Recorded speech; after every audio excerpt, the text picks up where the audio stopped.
Colin has a couple announcements before I get started. So Colin, whenever you are ready.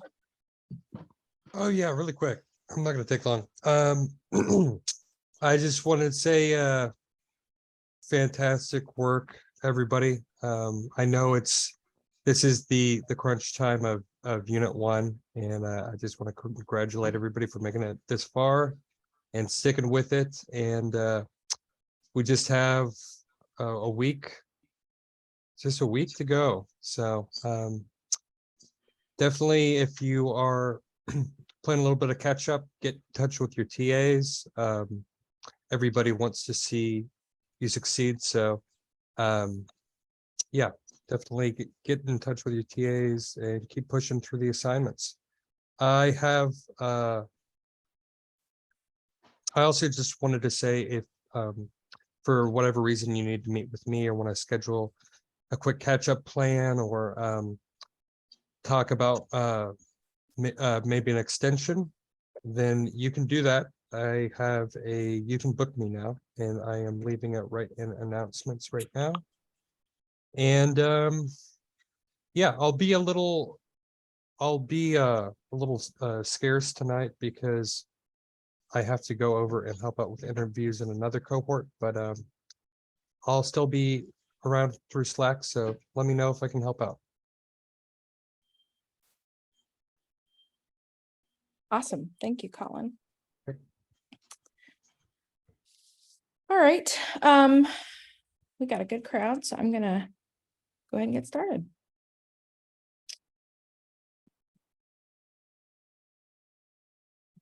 I'm just going to get all the right windows here. Okay. So tonight we are back for Angular Part 2. I know you guys, a number of you are having issues with Angular on your machines. And I understand that the TAs are going to make a concerted effort during Studio tonight to work with anyone who's still having issues. So you can try to get past that and just, be able to work on your exercises and Studios and your last assignment. So try not to fret too much about that. It's par for the course, unfortunately, sometimes. Okay. So let's get into it. We got a classic format tonight, but we got a lot to get through. So I'm going to move right through this. This is the same as last week. Basically, last day class is Thursday, catch-up class on Monday. Everything, like all 6th grade assignments, have to be turned in by 8:30 p.m. and, be complete for you to continue on to Unit 2, which begins on January 5th after a nice long break. All right, so tonight we're going to talk about structural directives, being able to loop and have like conditional display on the page. We'll talk about template reference variables, how those work, how to access user input values, and event binding and handling. Alexander, you have a question? Yeah, I'm sorry. Did you say that all 6 assignments are due with a 1 out of 1 score by the next Monday or by? Yep. Okay. Yep, 8:30 p.m. that night at the end of the catch-up class. Okay, cool. Thank you. Okay, so let's get into it. Let's talk about structural directives. So you learned about components. Angular takes components and places them into different parts of the page, and that's one way that it inserts things into the DOM. But you can also use structural directives to add and remove HTML like within a component selectively. So the first one we're going to talk about is ng4, and then we'll talk about ngIf. And there's a third one, ng-switch, that we will not cover, but that's okay. It's less used and it's outside the scope of the course. But just, there are 3 main structural directives. So, you remember our garden planning tool that we were working on last class. We had this, nasty little thing where we had to list out these list items, one by one, and use an index to, access each element in the array. We're going to do away with that. No more of that nonsense. Tonight you will learn how to not have to do that anymore. Angular makes it easy. So let's do it. Let's talk about ng4. So instead of using TypeScript, you actually just do it directly in the template. And this structural directive lets you set a local variable to represent, one item at a time out of the array. And the array has to be a named variable that's already present in the TypeScript file of the component, and then you can loop through it from the template. So whichever element you place the ng4 directive in, that's included in the block that is repeated. It's not outside of it. You can choose to do this a number of ways.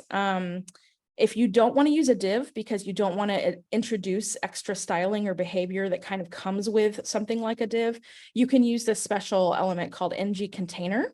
And that essentially is just a wrapper that doesn't have any properties whatsoever. So it can be really useful in certain cases. And we'll see that actually probably next class as we get further into our garden planning tool. I don't think we'll see it tonight.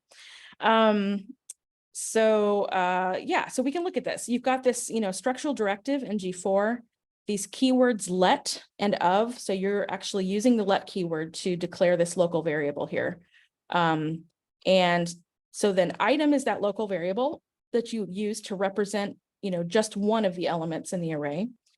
And then the array itself is whatever the name of the variable is that comes over from your TypeScript file in that component.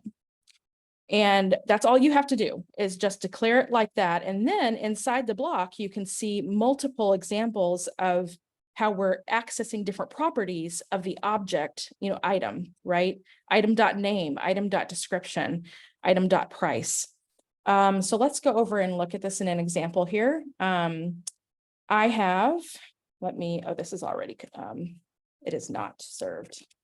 By the way, if you serve something and you already have something served and it, ends up asking you if you want to do it in another port, it may not fly off your fingers to do whatever port it decides to throw you, but there's a quick way to open something directly from here. If you haven't already seen this, you can, on a Mac anyway, command click. So I'm holding this and it'll be slightly different on a Windows machine, and that'll just open it just like that. And bring us right to exactly which port. And it happened to choose port 52826 this time instead of 4200 because I already was using 4200 for something else. I'm going to get DevTools open and I'm going to get this a little bit bigger. Okay, so we've got a number of things going on here. We're going to kind of look at these one at a time, but the very first one is I've got these items for sale. So this is, that very same array right here that we're looping through. And what I've done is I've created an interface that represents an item so that we have a way to type this object so that each one of the properties has its own type that's a primitive inside that object. So I'm using that interface essentially as the type and saying these items for sale is an array of type item or interface item. And then each one of them in the array has those three properties: name, description, and price. So I've just kind of hard coded this. If you were doing this in the real world, you'd probably be fetching data from somewhere and, then you would, create it and add it to an array. But for now, just for the sake of showing you how to do this, I've just hard coded it. Brad, you got a question? Yeah, just curious, why did you choose an interface over a class in this scenario? Because I don't need a class for this. I really just needed to have a way to type it because TypeScript requires a type even for objects. And you can actually also create types. Like I could just as easily have done, type item equals and set up a type like this, and it serves the same purpose. I think I shared something about that before when I was teaching the TypeScript class about how, actually it's just undo everything. Sometimes interface is preferable over type. They have things in common. They have things that are different. Either way, it's a quick way for you to be able to just provide a type where you've got some quick data that needs some structure and it needs a type in an object form. but you don't really need to actually establish a class with like, default values and things like that. And the ability to create new ones, instances of it or whatever. Yeah. Okay, thanks. Sure. Okay, so here's our array of objects. And we're just wanting to loop through that and access the properties and these values for each of these properties that are different for each one. So all we have to do is have a single div with a single H3, a single P, a single span. And I've got a little bit of styling in here with the price or whatever. And boom, we get all three of them listed out in exactly the same format, but with the different data added into each one. So this is a really, really great quick way to have reusable code, nice and clean, and you do it right there in the template. And it's seamless because the template, the component connects the TypeScript file with the template this way. So that's pretty much all there is to say about that. It's very straightforward. And you'll see some other examples of this in a little bit. So the next structural directive we're going to talk about is ngIf. This is for displaying something conditionally on the page. So you can make something appear, you can make it disappear, and you just need to make sure that whatever Boolean you're using to be the value of this directive, it just comes from your TypeScript file, because that's where it's being held as like a state variable. Essentially, its state is always going to be it's true or it's false, and that can be changed. And Angular will update immediately depending on whether it's true or false. So you may remember that when we were doing the DOM, sometimes you were using things like display none and visibility hidden to hide things. All three of these work a little bit differently. So with visibility hidden, it's still in the DOM, it's just transparent, but like it still takes up space on the page. You may have seen this if you were messing around with it.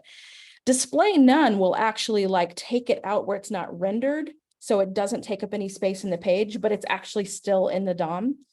But ngIf, if it evaluates to false, that entire block of code is not in the DOM at all.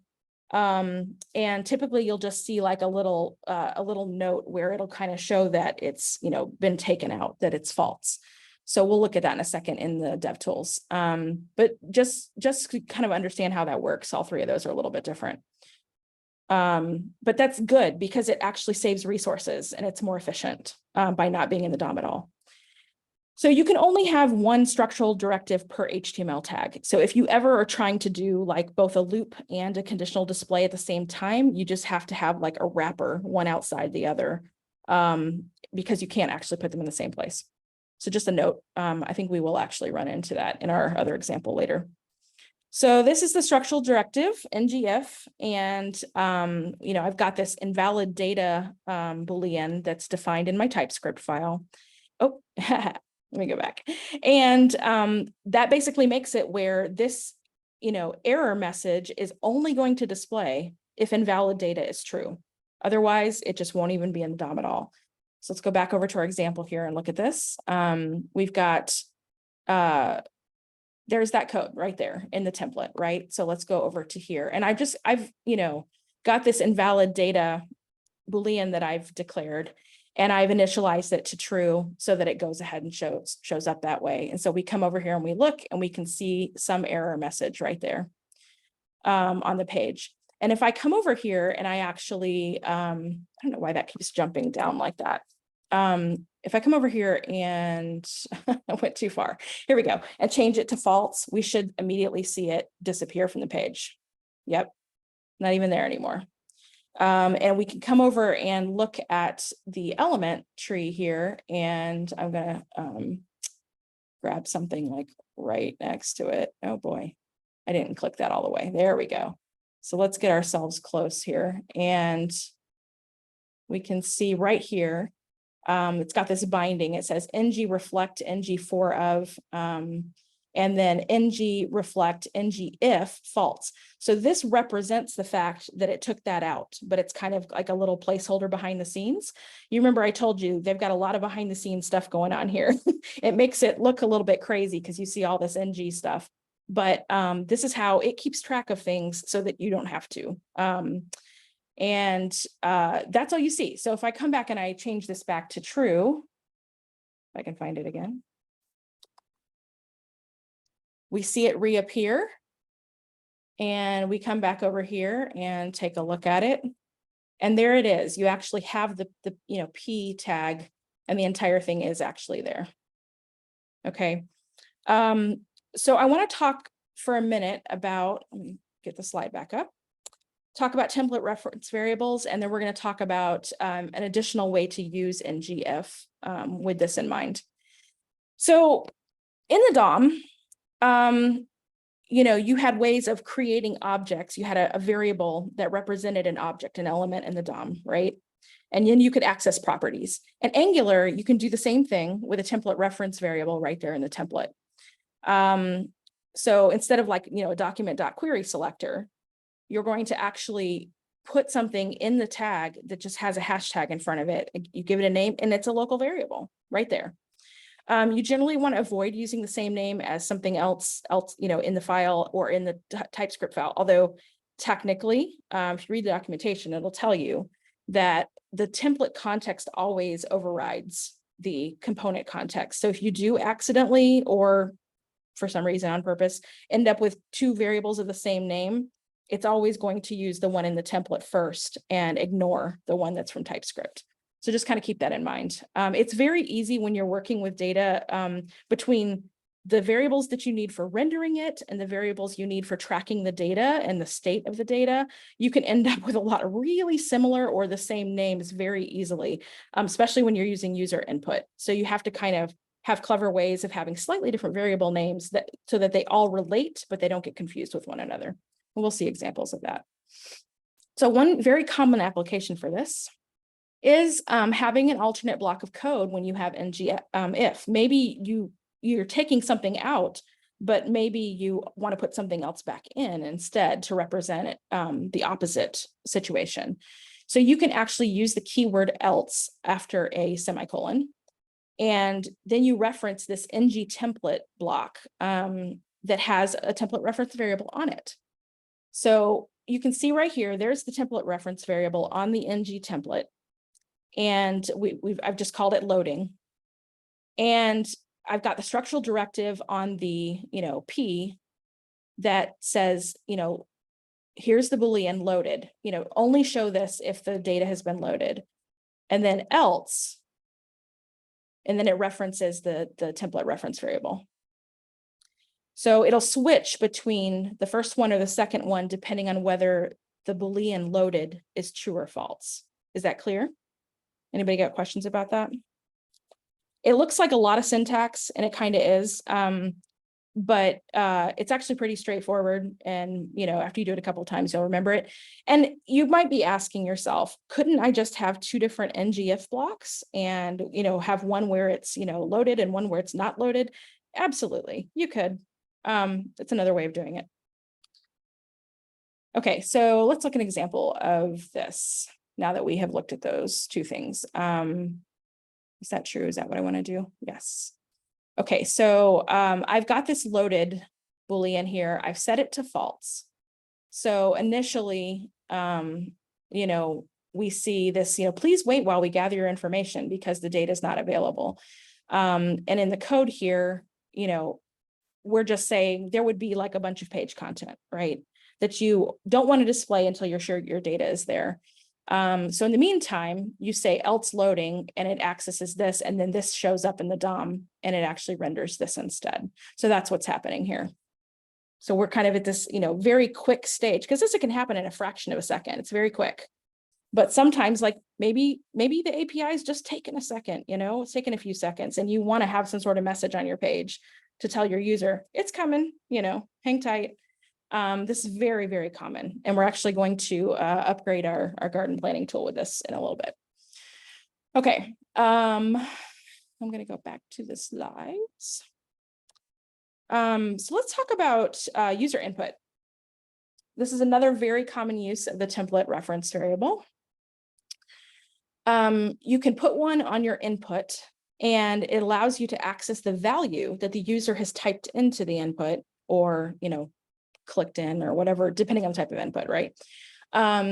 Very easily. And you can access it from lots of other things. You can access it from a button and from, you know, or maybe you just want to represent it on the page, which is the example I've got here. So, you know, variable.value is how you would do that, whatever your variable name is. But just putting that on the page is not enough to actually update the view dynamically as the user's typing in. If you wanted to be able to do that, you also have to have event binding. So I'm going to kind of talk about that in conjunction with this. So you can see this example here. I've got, you know, my template reference variables. The first input is for the first name. The second input is for the last name. And then I've got it on the page. And this is kind of hearkening back to that example I did for you guys in the DOM, where I had the business card, you know, mock-up on the page. And as they were typing, you could see the name kind of going into the business card. So this is kind of, you know, a poor man's version of that. But with Angular, it's actually pretty nice because you don't have to have a lot of code to make this happen. So then the basically, I just access the values like that, first name.value, last name.value, because those template reference variables are now local variables available anywhere in the template. So I can just put them down there like that in that div. So in order to make this work, we actually have to have some event binding added to this. So adding an event listener in Angular just requires a little bit of special syntax. And you can do it with any of your traditional browser events. You know, you click, mouse over, key up, change, there's so many. And you just use parentheses around the event name, but you don't put the word on before it like you would if you were just doing it in the DOM. So it's not on click or on mouse over, it's just click or mouse over. And if you bind to true, just the Boolean value true, it's just going to activate it and update the value dynamically. So this is how we make it happen so that you could have something, you know, showing up on the page at will. So you can see in the example below, I've got, you know, key up on one of them and I've got input on the other, right? And those are both ones that will update character by character. With key up, I haven't specified a key, so it's kind of any key will make it update. And input works the same way. It'll just, you know, every single character you type, it's going to update. So I'll demonstrate this for you in a second. But on the other hand, something like change is only going to update after the input loses focus, which is normal, even if you were doing this in the DOM with vanilla JavaScript. And click would update only when the clicker you know, the user clicks the mouse. So you can, different situations call for different things, and you just kind of have to know which event you want to listen for. But whichever one, if you put it on there like that, then you've got the ability to make it dynamically update. And then Angular does the rest. So all you have to do is just reference it with the template reference variables. So again, you know, we got the templates reference variables, and we've got the field values from those objects. And then we just add this event binding with the parentheses, and then we just, you know, set it to true. And I've gone back too far. Okay, so let's come back over here to our examples. Right now, let me make sure I got the state of this right. Yeah, right now I've got the key up in the input on here. So you can see as I'm typing, you know, it's putting it on down there as you expect, right? And that was with key up. And then this one, oh, it was taking a phone number. That's really funny. That's not what I meant to do at all. Getting ahead of myself. So yeah, so you could see that both of these are updating, key up, input. But if I was to take one of those off, and so that I've got the reference variable here, nothing's going to happen. I can put it in and it's not updating the page because it doesn't have, even though it knows where to get the data, it's not listening for the event. So that's why it's important, if you want to be able to do that, to have, wow, that is absolutely not what I meant to do. There. Okay, so let's demonstrate the other two. I'll make the first name change, and I'll make this one click. And I'll come over here and put in my name. And then I just have to click, I can use my tab or click or anything. As long as this loses focus, then it updates it. That's what change does. This one, I can put in my name and I can tab, but nothing happens because this isn't change. This is click. I have to click. And as soon as I click on it, that's when it adds it. So there again, it's just about what you need. Different situations call for different things, but that's how that works. All right, so that's simple event binding, just when you're trying to display something on the page and you're accessing those values from those. But, most of the time you're interested, like maybe the person's, filling out their user profile for your website. You're interested in saving that data to your database. And so ultimately you've got to do some stuff behind the scenes with TypeScript, right? So let's talk about that. Event handling. So you can use TypeScript to handle your events. So if you have some logic you need to run, anytime the event fires and you're listening for it, you just call an event handler from the HTML. So you'll define this method in your TypeScript file inside the class definition for the component. And then you'll just use this event binding to call it within the tag on the template. So it's got to be in quotes, and you want to make sure to include the parentheses, even if there are no arguments, because then you're calling it and not just referencing it. Every framework does this a little bit differently. Angular has you actually call it. So they call this a template statement, this from like quote to quote on the right side of the equal sign there. So let's kind of, go over that again. In this example, we've got two inputs, phone and email, and those are the template reference variables so that we can access the values. You'll notice that I don't have a listener on the input here because I'm not interested in putting these on the page. All I really want to do is actually send that information and pass it into my handler so that I can deal with it in the TypeScript file in this case. And this is probably the most common situation you'll run across. So I've got a click listener on here with some event binding. And then on the right side, I've got this template statement. And all I'm doing is calling my method save contact info. So there's the event handler. And I'm passing in those input field values because that's what I've set up the event handler to take in. I've given it two parameters, phone value and email value.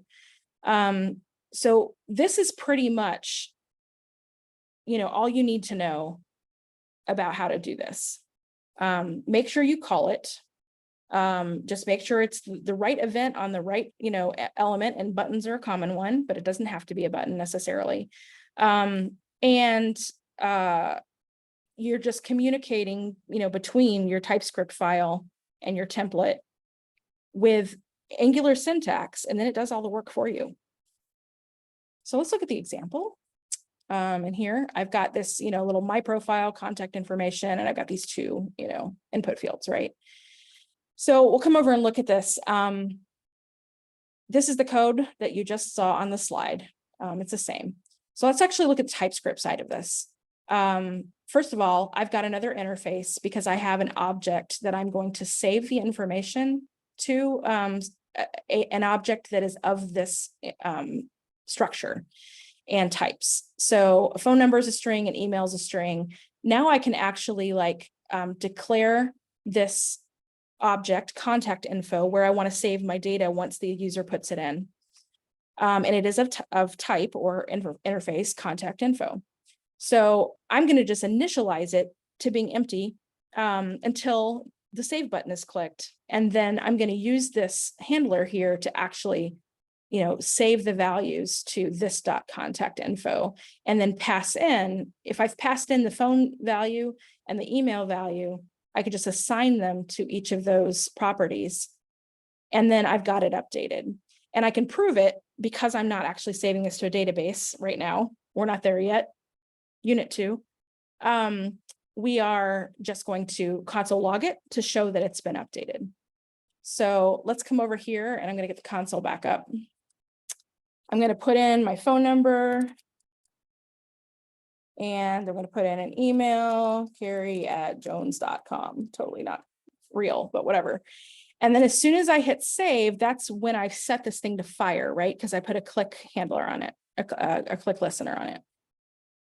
And it does. So you can see that it got all the way to the console log and it correctly applied those values that I passed in, which it got from, using those template reference variables from the input fields themselves. But the listener is actually on the button. Okay, anybody have questions? Because I know that's a lot.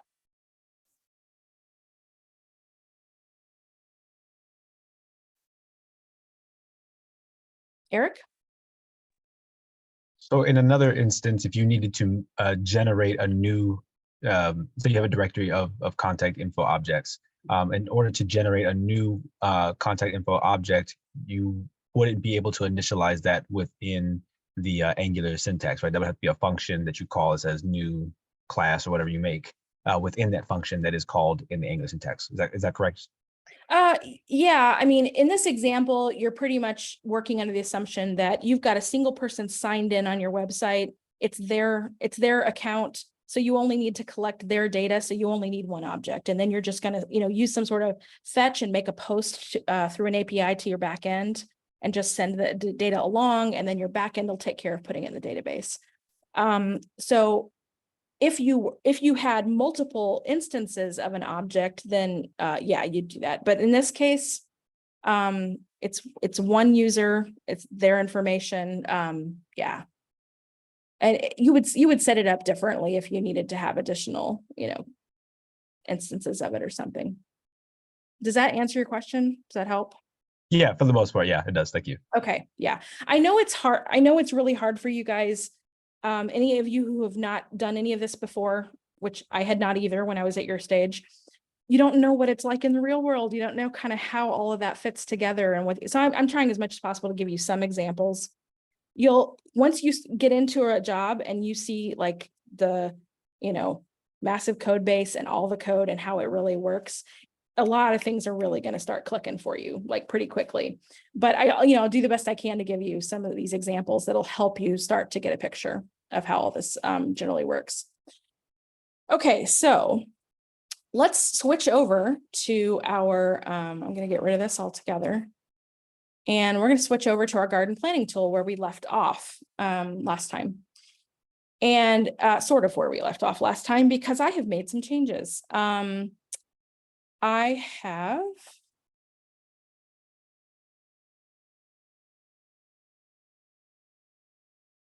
I made a mistake. Okay. Give me a second. I was wondering, I'm looking at it, like, I know I added the CSS, but apparently I pasted something into the wrong file. So give me just a second here. This should make a lot more sense in a second. Except it doesn't like it. Am I in the wrong? Oh, I apologize. This was all working perfectly, like right before class. I checked it. I double checked it, triple checked it. Of course. And now suddenly something's different. Okay, so I need to look at my message here and see what's going on.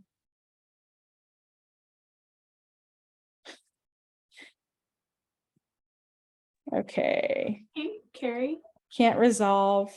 Oh, the images. is it just because you haven't served it again from that? No, it's served. This one's at 4200. That's why I had to make the other one a different port.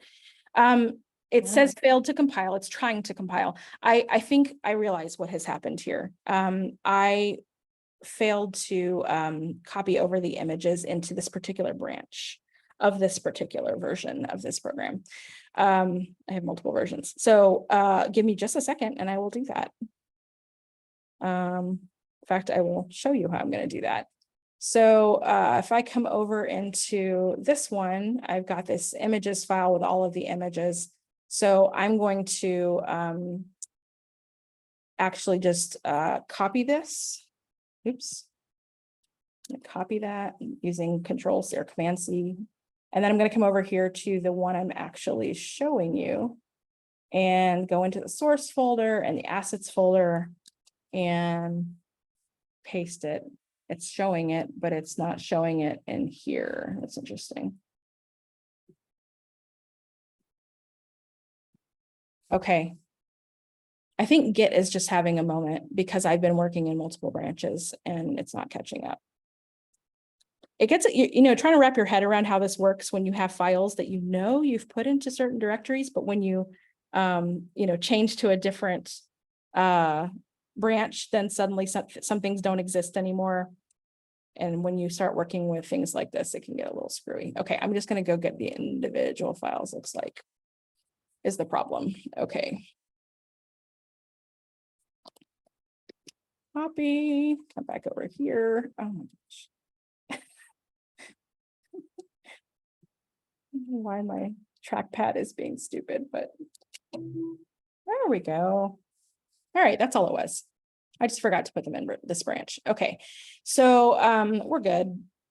So you can see it's much prettier now. I have added in, some basic CSS and some images. I've got some fonts that I've added over here in from Google, and also Font Awesome. I'm going to use a couple of icons from Font Awesome, which is a really fantastic resource if you haven't checked that out. And I've split my, I've split my CSS out a little bit. So I've got the majority of it that's like, global in the global file, the styles.css file at the top level, as well as some of the like main sections that have IDs because they only exist once. And then a couple of classes that I might use in multiple places. And then everything else I've actually got at the component level. And for today, the only thing I've got is main, because there's a couple more components we're going to create on Thursday. But for now, I've got everything else that we need for today in here. So that's been done. And then basically, yeah. Basically, we are going to just pick up where we left off, and then I've just added a bunch of to-dos to help us with that, to kind of know what to do next. So we're going to focus on this main component. We're leaving the header alone. We're pretty much done with that. And what I've done is I've given everything to-dos and numbers so we can kind of do this in a way that makes sense. And I'm going to show you, if you haven't checked this out, this search tool over here is pretty powerful. You can do a lot of things with it. I'm going to keep it simpler, pretty simple. And I'm just going to search my to-dos. And it goes through all of the files and lists them by file, and you can see them all. So if I want to narrow them down so that I can just do them one at a time, I can just keep typing there and do to-do number 1. And now I see all the ones and I can click on them and it takes me to them, which is pretty handy. So this is how we're going to do this in a way that makes sense. So we'll start out with the main component. We want to do what I was talking about earlier and make it display only after loaded has been set to true. So we're going to create that Boolean because you might have noticed all of this angry red text over here in the console, right? This is because if we look into it, it'll say cannot read properties of undefined, trying to read name, and it tells us it's at main.component.html line 7. So if we come over here and look at line 7, we can see right there, it's trying to get name off this plant element, but it can't find it. And that's because we have this race condition where we're going and fetching this data from my Google Drive, and it's just not quite there yet. And the page is already trying to display it. Just to be clear, when I said last week that, you call this so that it happens, first, essentially what this is for is to make sure that when the component loads, if you have code that you need to just be run, that's not depending on like an event listener or something, it will run if you put it here. But there's still a race condition. It's still asynchronous, right? We've asked for this response and to be able to get the JSON from that response, but we have to wait for it. And so in a split second, we can have this, where it tries 3 times here before it finally gets the data. And then we can see that it's actually arrived. So we don't really have a discernible, much of a discernible wait there for the data. But we can clean this up and prevent future errors that could pop up by using this ngIf structural directive. So let's start in the TypeScript file and set this Boolean variable. So we'll say loaded Boolean equals false. That gives us somewhere to go. And then, of course, in order for this to work for us, we are going to have to change it So down here, you can see we've got this to do that says to set it to true now that the data is available at the very end of the load plants function here. So I'm going to just do that. This dot loaded equals true. And that will change the value that's in state. And that will Angular will automatically update the page once we have the stuff in the template in place. So that's where we come to this and we say, you know, we want to add this structural component ngIf, and we want to say that it's only going to load once it's loaded. And look at that, all the angry red text disappears because it's not trying to display that data sooner than it has it. Okay, so that's that to do. And then we have one last one here, down here. Use the ng template tag with a template reference variable to set alternate text to display if loaded is still false. So we can do that. And we'll call it loading. And we'll just have like a little P that just, you know, says something about, you know, data is loading or something. I mean, it doesn't have to be fancy, but it's not showing up yet. And that's because we haven't actually asked for it. So this is where we come back up to our ngIf directive and we add that semicolon and use the else keyword and then say loading, which is the reference to this template reference variable down here. And now we can see when we, you know, reload this just for a second, it says data is loading. And in a real world scenario, if you had a lot of data that was loading and it was taking a minute for that API to, you know, make the call and get the data back, you might actually see that for, you know, a couple seconds. So this is very, very common. I've done it, I don't know how many times in the real world to do that before you actually display the content that you want to display for the user. Okay, so that takes care of the to-dos number one. So let's go to number two. Next, we want to use a structural directive to loop over the plants array. Yeah, so this is where we're going to get rid of this, you know, nasty thing. So we only need one of these list items if we're just going to keep it this way. We will for a second. And we're going to use ng4. And we're going to say let plant of plants. And remember that plants is the name of our array that exists in this TypeScript file. Somewhere here. There it is, plants. So because this exists here, we can access it from the template. And so now instead of having to say, oh my goodness, instead of having to use, you know, hard code these index values in here, we can just use this local variable that we've just declared with let plant to actually access the properties, and then it loops over and produces as many of these as we need based on how many elements are in the array. So now we can see all of the data, all 9 of the flowers are represented. If we go over to here and take a look at these, you can see one after the other. You know, it's got these list items and it's placed them in one after the other, and they're identical except for their actual content, right? So that's it. That's all there is to that. And now that's much better. Okay, so that takes care of number 2. That was the only thing we need to do for 2. 3 is a little more involved. Okay, and I need to deal with my Zoom nonsense over here. Okay, sorry, hang on just a second. My other window.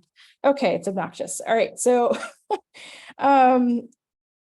we have a number of things that we need to do here. You know, there's some brief instructions here. It says add card with image, chevron, icons, etc., and add event handlers to the icons, and you'll see why in a minute.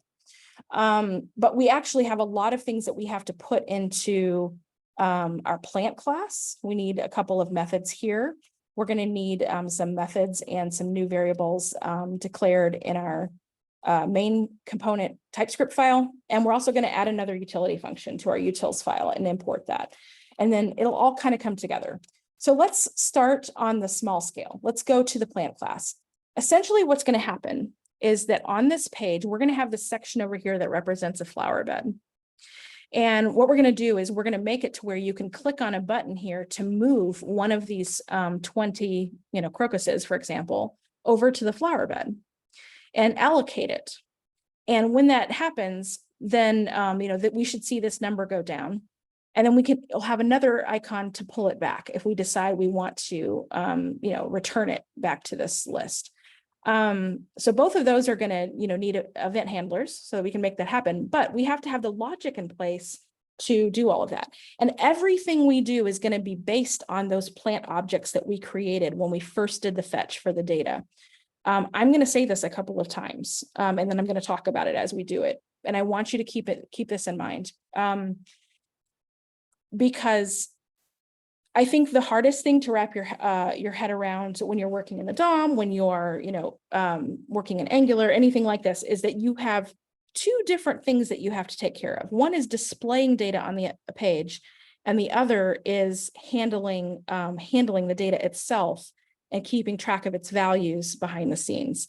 So when I created, let's go back over here. When I did this fetch, and I created each of these objects and said new plant, you guys remember that objects that are created from classes, any objects, but including objects that are created from classes, are held in memory and they're mutable. So we can continue to do things to those, and it's always going to access that exact same spot in memory. That's going to help us a lot because we're going to be able to use the num available property and also the num allocated property that wasn't in the constructor, but exists on the objects because it defaults to 0 to start out. And we're going to be able to transfer, the numbers and keep track of which ones, how many are available and how many are allocated, and use that to inform what gets displayed on the page because we're just tracking it on each of these individual objects. So this will become clear as we are working on this. So the first thing to do is to make sure that we just have a way to do that. For a single plant object, we need to be able to manipulate these numbers. So we're going to add a return one method that's just going to shift the numbers between those two properties. And I do not have it. There we go. All right. Just to help me do this a little faster. Okay. So return one. Remember, you don't use a keyword when in a TypeScript class. So it's just return one, and this isn't going to actually like return a value. It's just going to change some values within the class. So we'll say num allocated is going to decrease if we return one, and this num available, I'm kind of doing these backwards, but it's okay, would increase, right? Whereas if we're allocating one, it would be the opposite. So allocate one, let me type it, there we go. It's the opposite. We're going to allocate one by increasing, incrementing up this dot num allocated, and this dot num available is going to decrement. Okay, and that will actually allow us to, move those back and forth once we have our little buttons in place. So we can do that for each individual plant, and it will hold those numbers, and then we'll be able to display those numbers anywhere we want, and it will automatically update once this, once the numbers have changed for the object in the properties. Okay, so that's those two. And we'll come back to the utils in a second. So let's take a look at then what happens if you are returning a plant, because this is where everything's going to actually happen, is in the main component. So we want to have a handler. Actually, you know what? Hold up. I'm going to wait to put these in place until we actually have the code on the page, because I think it's going to be easier for you guys to understand what we're doing if you can visualize what's there. So let me add some code in here. I'm going to actually replace this entire list item with something much fancier. So give me a second here, and I'm going to copy it over for the sake of time. But I have to be on the right side. Here we go. Sorry, give me just a second. Here we go. All right. Actually, I think I grabbed the entire left column, so I'll just do this. There we go. And it failed to compile because some of these things don't exist yet, which is okay. That will not work because it's an attribute on the thing. Okay, yeah, you can't comment out single attributes when they're done this way. It doesn't work. So we're going to have to live with this being this way until we actually create the definitions for this, even if we haven't filled it out yet. But basically what you can see here is I've still got my NG4, but I've moved it into an NG container as a wrapper around the actual card that's going to hold all the information. And I've got an image that's pulling, from the plant.image file from that assets images directories, right? I've set the width and height so that it's already set on the page before it places it into it.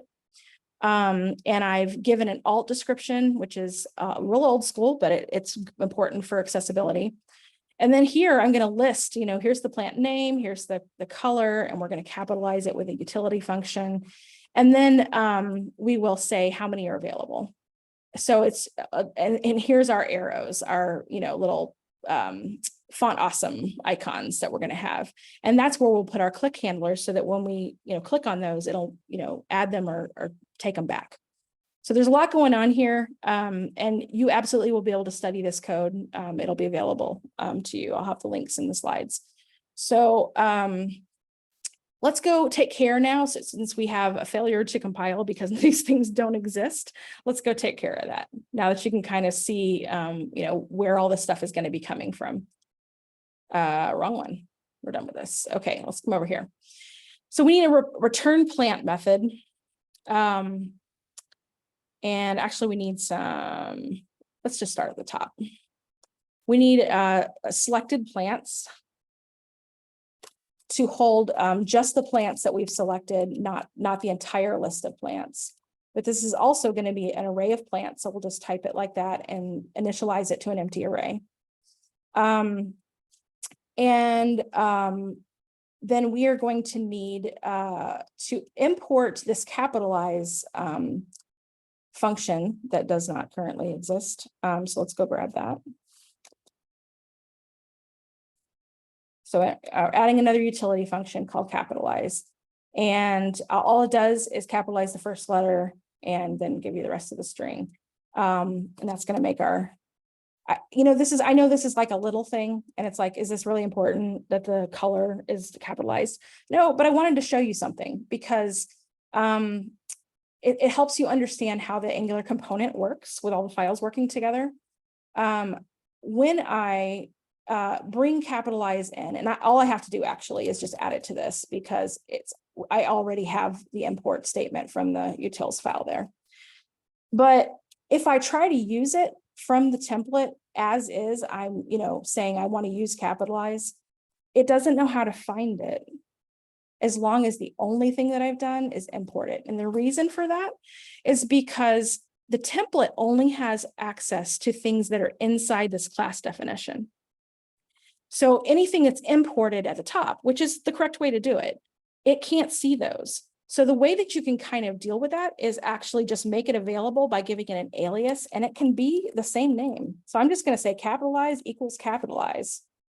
And just like that, I've made it available to the template. And now it's going to be able to find it and it'll be happy. Okay, but the last two things to do here is to add our methods for those buttons. So we're going to have a return plant, and we're going to give it a parameter that's a single plant so that we know which one it is we're supposed to be operating on. And that is going to be void. And I'm going to check my notes so I can do this fast. Yeah, so the first thing to do is to take the plant that we're passing in and call its return one function so that it changes those numbers and those properties. Num allocated and num available will be changed to update to make sure that one is returned. And then we can say, you know, if the selected plants thing only had, you know, one in there, if only currently one was allocated, then we want to make sure that we remove it. Selected plants, oh, I didn't name that properly. Here we go. This should be selected plants. Okay. So yes, so now we're saying if it includes that plant and if the plant allocated is now 0 after we've, you know, removed one, or I'm sorry, if we've returned one, then we want to make sure that we get the index of where it is in this array and then splice it, you know, remove it altogether. And then it won't be on that in the flower bed anymore. Like it visually will update for us. So we're going to do the opposite here. We're going to allocate it. So let's do that real fast. Allocate plant, make sure I get my names right. If it's all planned out, but it only works if I do it right. Okay, and that's also void because we're just operating on some stuff. We're not actually returning a value. And now that exists, even though I haven't put the logic in here, this is the last thing that didn't exist that it couldn't find. So you see that it's compiling now, right? And now we have these pretty little cards over here with our buttons. And you can see that it's going backwards. Okay, we're gonna have to fix that. That's funny. All right, I've got something backwards. I think I know what I did. So anyway, we're just wiring up this last button now. So let's go over and finish that logic. Yeah, I think it's backwards on the actual class methods for the plant class. So I'll fix it in a second. I'm going to just copy this over because we're running short on time. Okay, so I'm going to call allocate one on the plant that I'm passing in from the template. And then I'm going to say if the selected plants array doesn't already include this particular plant, then we need to actually push it in so that now it's in that array. And then it can be displayed on the page. Everything should work now except that, as I said, I'm pretty sure I got it backwards. So let me get rid of these so our to-dos go away.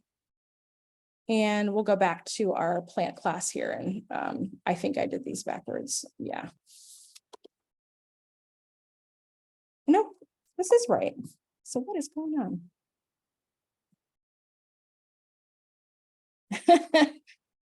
Oh, I see. It's because I haven't, I just haven't done the threshold to make sure that it's going to, yeah, which is interesting because I don't know where I would have done that differently. Interesting. Yeah, so somewhere I had something that was controlling that so that it would not actually allow it to go any higher than what's available. Or let it go any lower than 0. And I'm not sure what I've done that has done away from that. I'll have to go back. I can't remember how I decided to handle it. There's multiple ways to do it. But that's okay. We're good for now. We can see these going up and down. So the next stage is to actually create our flower bed section over here. And then we can have a way to represent it on the page that we are adding and pulling things off of the flower bed. We're almost there, guys. Okay, so we're going to come back over to here, and I am now at to-do number 4, actually. Add the right column. Oh yeah, well, that's going to be part of what we do here. Yeah, with the flower bed area. So that's actually in here. Cool. Let's do that then. So I'm just going to add it all at once because we are short on time.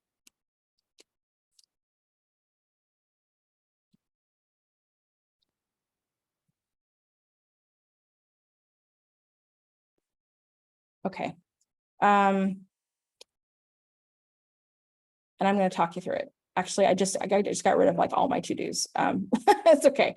So I added this right column and I've got this card that's specifically going to be formatted a little differently for the flower bed. That's all in the CSS. And I've got this title that is meant to be clickable. And so we just need to wire this stuff up. and I apologize. Now that I'm running out of time, I wish I could live code this for you, but that's okay. So there's a couple things going on here. First, we're going to have a title at the top here, an H4. And we're going to make it where all we have to do is click on it to edit it. This is going to be something you get familiar with because you're going to do this for your studio tonight. And we're going to make it where this thing doesn't even, it doesn't show up if we are actually editing it. Instead, we see a little form in its place. Okay. So I've already set up the structural directive with ngF if here to handle that. So we just need to create this editing name Boolean. And then I've got this flower bed name, ng template here that is going to show us the input field and the button instead whenever we're in editing mode. So it'll toggle back and forth between the title itself and the form.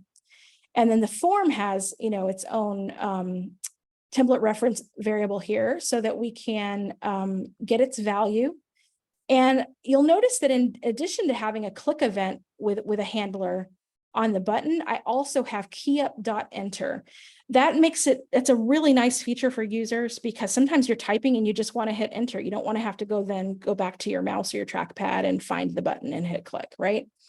So it'll call it either way. The user can hit enter or they can click on the button and it'll call the handler, pass in the value from the input, and then our logic is going to make it to where we will turn this, editing name thing back to false, and then Angular will switch this back and make the form disappear, and the title will come back.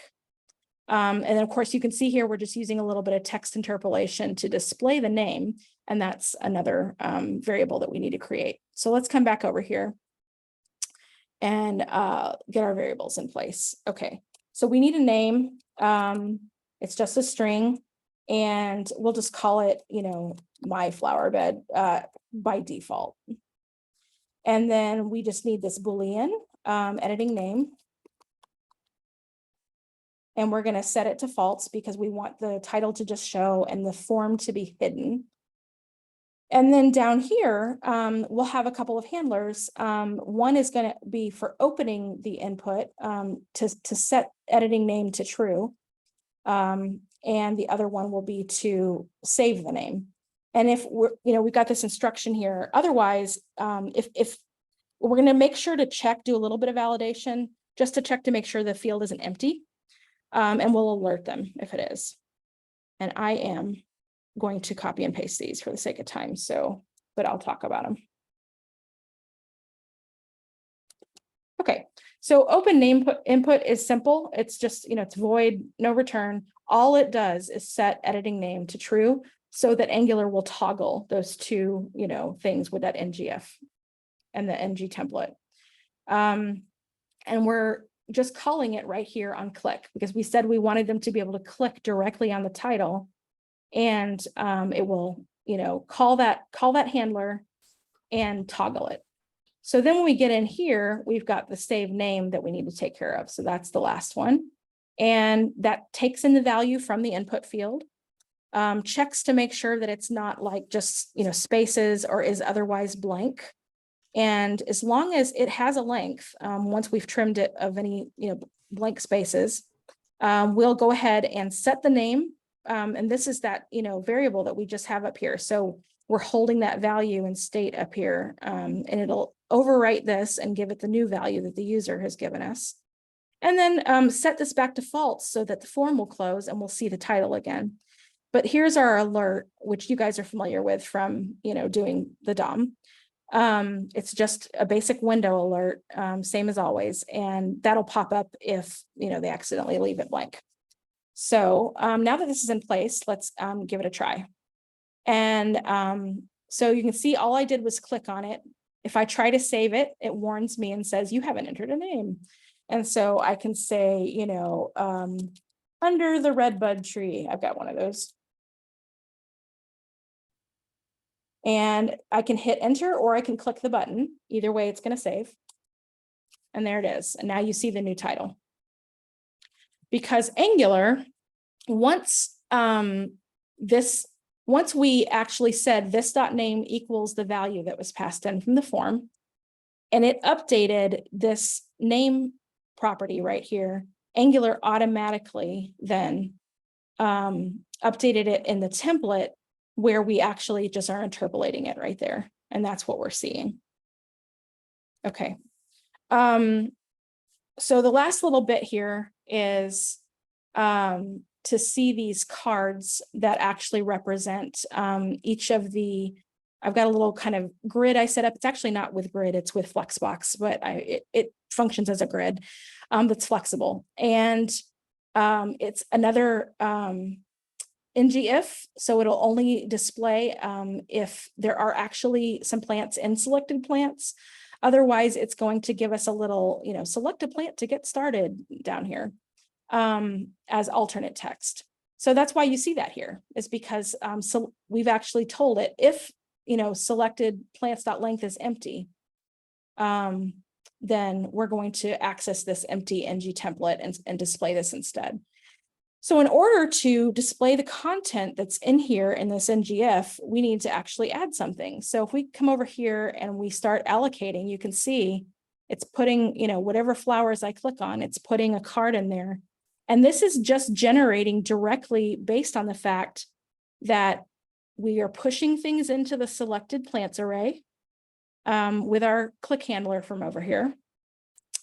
And we're ultimately calling from the plant class, we're calling those, add one or allocate one, things, and that's pushing these values up, and it's just reading those values directly from the plant object. So we're not having to do anything real complicated to track this data separately. It's just coming from those original plant objects.